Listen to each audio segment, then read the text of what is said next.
stepping in spectacular, as well. over the top. I mean, that was a full force shot to the temple. I mean, he's right now. So they wipe off his gloves, but you look at him like he's really feeling it right now. I mean, he probably has no idea where he is. When I'm going to take your soul, and you're either going to give up or you're going to get knocked out.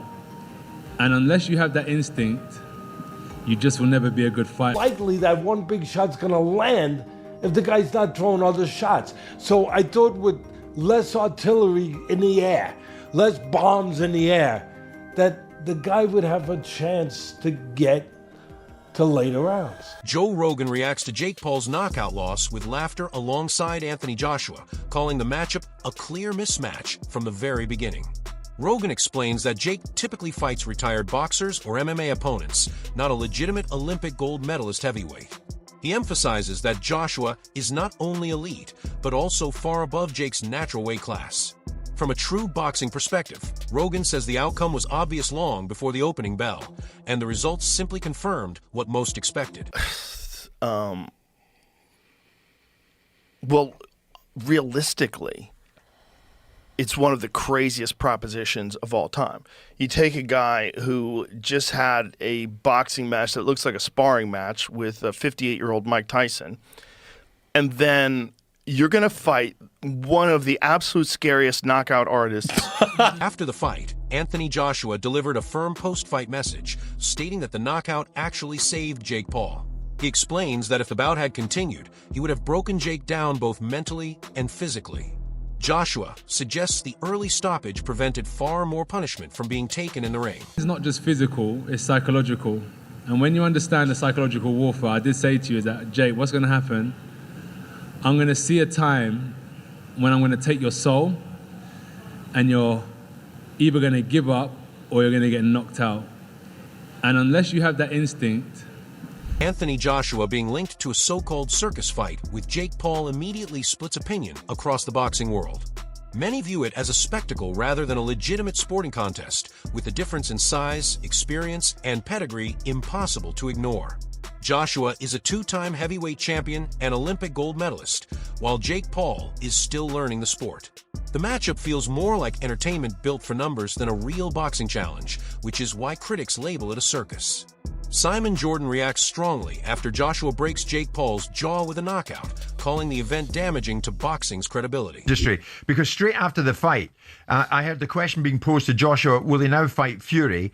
And then my first thought was, after what I've seen, who cares? After that, who cares if Joshua fights Fury? I like Anthony Joshua immensely, Spencer. Any exchanges I've had with him, I think he comes across terrifically well. But I fail to see where it's taken us, where it's taken him, other than hugely increasing his bank balance. You know, I really fail to see what this has done. Well, it's done nothing, but he was going to fight in November, like I said, and he's just gone in there against Jake Paul. What has it done for his legacy? Absolutely zero. But it was, he's earned a lot of money doing that. And he's going to go again, and he's going to fight possibly February, March, and then there's that Tyson Fury fight that's looming that could happen in September, whether Tyson Fury decides to come out of retirement or not come out of retirement. For Anthony Joshua, he's earned a hell of a lot of money. This is prize fighting, and that's what it's all about. And that's what he's done. And Jordan argues that fights like this blur the line between sport and spectacle, pulling attention away from meaningful competition. He stresses that Joshua has already secured generational wealth and a lasting legacy, meaning he has no need for novelty matchups. Even if a Tyson Fury fight never materializes, Jordan believes Joshua's financial security makes walking away from boxing a realistic option. Joshua, that apart, Spencer, 6 rounds to get Paul out of there. Reputationally, how does it leave AJ? Well, thankfully, it didn't go to points, because I think that would have been a disaster for Anthony Joshua. I think that he needed to get the job done inside the distance, and he done it. Look, he could have done it at any given point. I think that he could have cut the ring off whenever he wanted to and got Jake Paul out of there. He took his time on that. He allowed Jake Paul to run around like a rabbit and throw the occasional shot from time to time. And I think he only landed one clean punch, didn't he, Anthony Joshua? And that was the one that broke his jaw in 2 places. But, I mean, you said, did you not, to us in this very studio the other day, he's got to get him out of there in round 1. I did. Otherwise, what are we seeing? Exactly that. And I think what we saw there was a little bit of entertainment. and that was pretty much it. But not entertainment that many people enjoyed, if I'm honest. I think that people wanted to see a demolition. Joe Rogan praises Anthony Joshua by highlighting his speed, athleticism, and devastating power. Rogan explains that Joshua moves like a much lighter fighter despite being a heavyweight and carries true one-punch knockout power. He calls Joshua a nightmare matchup because of how quickly he can close distance and end exchanges. According to Rogan, these qualities make it unrealistic for crossover fighters to compete with him at a serious level. This is a giant Olympic gold medalist heavyweight. I mean, Anthony Joshua is fucking He is the terrifying. thing that nightmares are made of. And he's got that one-punch nuclear power. One punch. Adam Booth offers a brutally honest breakdown, noting that Jake Paul did manage to make Anthony Joshua miss at certain moments, which he considers significant. Booth says Jake's movement and positioning showed improvement and discipline, forcing Joshua to reset instead of landing freely. While Booth makes it clear this doesn't mean Jake was winning, he acknowledges that creating hesitation against an elite heavyweight shows progress. Continuing his analysis, Booth explains that making a fighter like Joshua requires preparation, timing, and confidence. He credits Jake's footwork and composure under pressure, but stresses that these moments didn't change the overall reality. Joshua's class, power, and experience still decided the fight once he found his opening. Anthony Joshua and Jake Paul shared a ring. Your takeaways from the 6 rounds that we saw, presuming you watched? I was impressed with Jake Paul. I thought that, following on from what we're saying, right? A few years ago, he was on Disney as a kid, acting up, and has decided to become a professional fighter. That takes balls, but he's obviously striving to be as good as he can be. You can see that in the way that he moves, the way that he is developed in how he's punching and performing. But to make a 2-time world heavyweight champion that's still live, you know, AJ's still got something about him, to make him miss in such an accomplished manner. All right, so at times he was jumping out and running around, but there were times when he was well in range and still making AJ unable to land a clean, solid shot. He deserves a lot of respect for that. And then the shot that actually finished the fight, that broke his jaw quite badly, didn't put him out. That shot he threw with serious intention has put a lot of professional heavyweights to sleep. He didn't go to sleep. He actually finished on his knees, didn't he? Laughing and spitting blood out of his mouth. So, like they say, like it's a special type of crazy and a special type of brave to do it. But I actually, hats off to him, because he showed that he's developing some accomplished little skills in there to look after himself. The size difference is always going to fatigue him.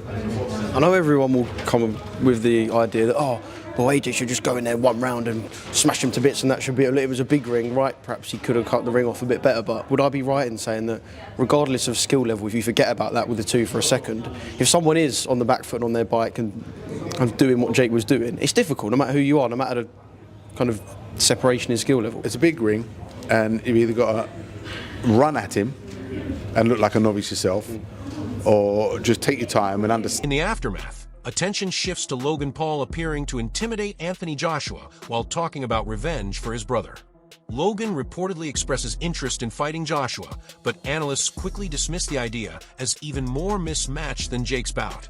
They point out that Jake trains full-time with professional boxing coaches, while Logan lacks that level of commitment and skill. A Logan Paul versus Joshua fight would be even more one-sided. Further discussion suggests that such a matchup would cross from spectacle into outright farce. Analysts argue that even Jake, despite losing, showed he belongs in professional boxing at a basic level, while Logan is seen as far less polished. The consensus is that this fight would offer nothing competitive and only increase criticism of boxing's direction. Would be more of a mismatch than Jake Paul. You know what I mean? Because at least Jake Paul has taken boxing, or has trained with real boxing trainers in real boxes. Whereas Logan Paul, you know, he did that exhibition with Floyd, and Floyd's a little guy. Not saying a little guy can't thump, because Floyd really gave him some 2 pieces with no sides, right? But at the same time, you take his friend, Floyd's friend, Anthony Joshua, and get hit by him and see what happens. The same thing. Probably worse, because I think Logan, you know, he's a little taller than Jake. And because he's a little taller than Jake, he may think he's a little stronger than Jake. which I don't know which one's true or not. I don't think it makes a difference. But because he may feel that way, he may want to go in there and try to bang it out with AJ. And if that happens, it's going to be a lot quicker. See, that 6 rounds it took AJ to finally catch Jake. It took that way because Jake was on that bicycle, moving, being elusive, trying to come in and then come out. He tried to do a very poor man's Alexander Usyk, right? And it didn't work for him. Logan ain't going to do that. Logan's going to come in throwing punches and bunches like he did with Floyd, trying to get him in there and, do all this stuff. And what's going to happen as soon as AJ lines him up, sets his punch, he's going to hit Jake and he's going to break Jake down. So the Shan O'Malley breaks down the aftermath by focusing on Jake Paul's mindset heading into the fight. He explains that Jake's trash talk and confidence were misunderstood by critics. According to Molly, Jake needed that mindset to mentally prepare for stepping into the ring with a 2-time Olympic champion. He says belief and self-talk are essential when facing overwhelming odds, even if the outcome goes against you. Molly adds that without that mental edge, Jake wouldn't have been able to perform under the pressure at all. He believes critics underestimate how difficult it is to share a ring with someone of Joshua's caliber. While the loss was decisive, Molly argues Jake's approach showed respect for the challenge and highlighted the psychological demands of fighting an elite heavyweight. Legs too. Shooting double legs, nice duck ones unders. with ankle picks, duck unders.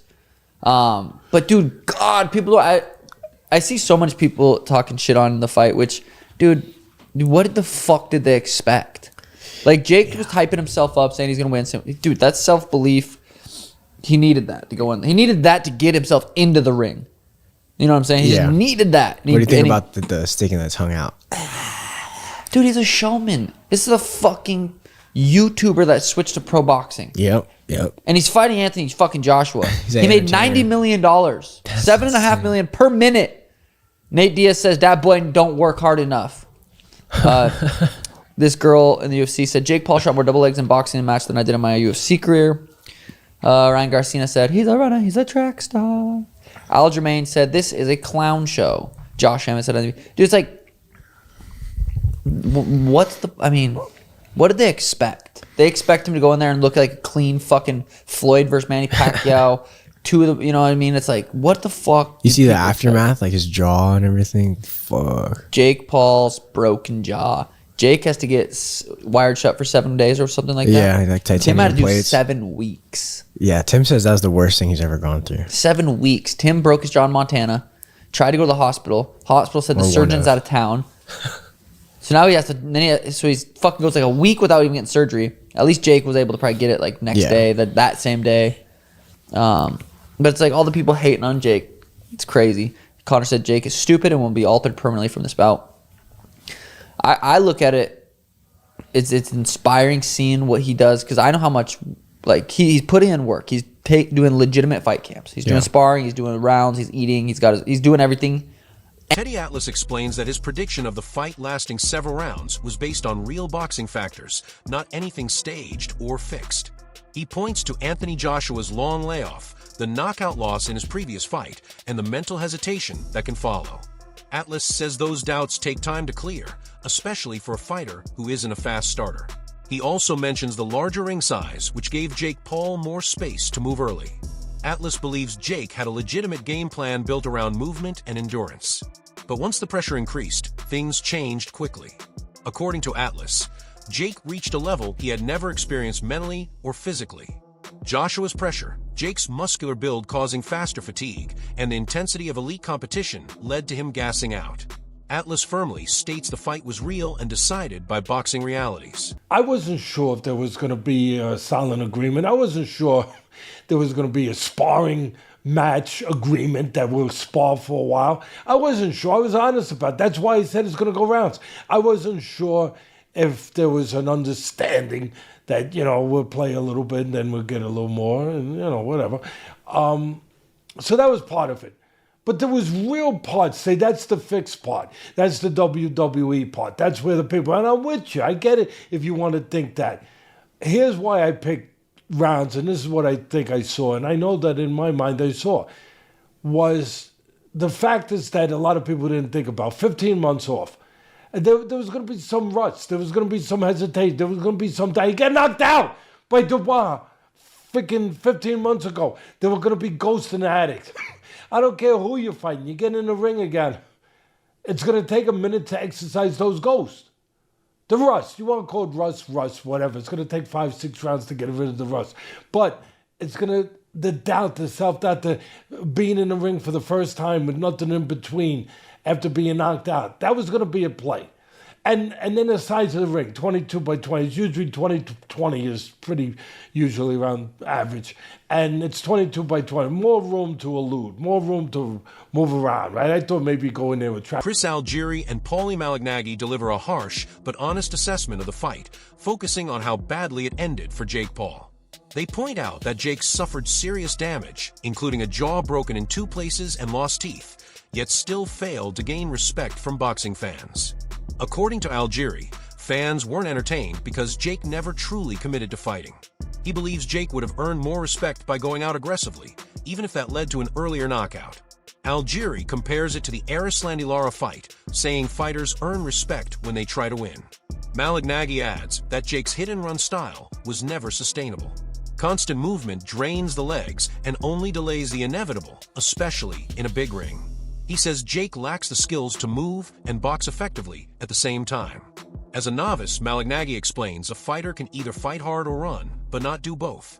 Jake chose survival, and both analysts agree that decision hurt his standing more than an early knockout would have. Yeah, Ngannou, he's got balls. Ngannou's got balls, man. He went out there and he tried to fight, tried to win.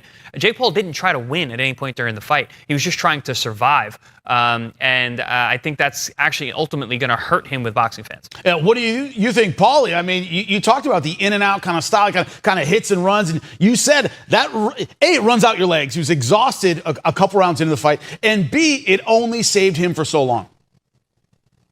He doesn't have the boxing skills to box on the move anyway. Once I saw the big ring, I knew he was going to run for his life. When you're that much of a novice, which obviously it's not even an insult to him, it's just lack of experience, but when you're that much of a novice, you either know how to run for your life or fight all out. You don't have that in between yet. You haven't developed enough of that in between boxing acumen to really pull that off. And so what ends up happening? You're either going to fight your ass off and you'll last a minute. Chris, you're being generous. Round 2, he would have got knocked down round 1 if he would have fought. But at least he would have fought. He would have got the respect of the people and more importantly, the boxing community instead of these clowns that follow him and are still defending him. Now what happens is you didn't get any respect as a fighter. You didn't get any respect as a fighter because you didn't try to fight at all. If he would have, I was watching that through 2-3 rounds. I'm thinking to myself, this guy would do this for 8 rounds if he can. If he can do this for 8 rounds, absolutely not fight at all, absolutely not engage a single time in 8 rounds, he will actually do this. And he'll do it shamelessly. And that's the problem. That's the problem. The shamelessness of his approach to the fight. You're going to be a fighter. Then don't make an ass out of the whole sport, out of the whole business, and out of yourself first and foremost. Because in the end, what happens? You got his jaw broke anyway. So what ends up happening? What's the worst that's going to happen? You're going to get hurt? You're going to get knocked out? You got hurt and you got knocked out anyway. But you just prolonged the inevitable, and you got no respect out of it now. Because nobody's respecting that kind of performance. Nobody's respecting a performance where you were totally content to steal money. In the end, the result felt inevitable. A mismatch on paper that unfolded the same way inside the ring. Anthony Joshua's size, speed, and one-punch power proved decisive. At the same time, Jake Paul showed flashes of improvement, heart, and defensive movement that suggest he's learning, but he's not ready to bridge the gap to an elite Olympic-level heavyweight. The fallout highlights 2 competing storylines: critics who see these crossover fights as circus-style spectacles damaging boxing's credibility, and supporters who respect the mental toughness required to step up to a real challenge. Whatever the viewpoint, the result reinforced the same truth experts kept repeating: class, experience, and power win fights. That's it for today's video. Stay tuned. Until next time.